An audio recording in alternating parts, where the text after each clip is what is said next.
The UK, Canada, Australia and New Zealand will sanction Israeli ministers Itamar Ben-Gvir and Bezalel Smotrich, The Times reported today.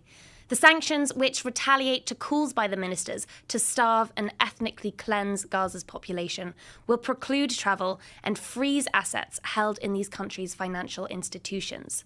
The UK's decision comes amid growing pressure on the government to take harsher action against Israeli abuses, including pressure from the government's own employees.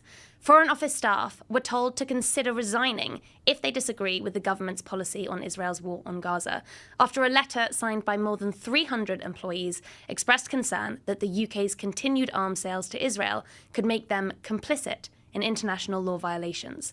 The letter, sent in May, was the fourth such letter since the war began, and civil servants described a deep sense of disappointment over the government's dismissal of their concerns.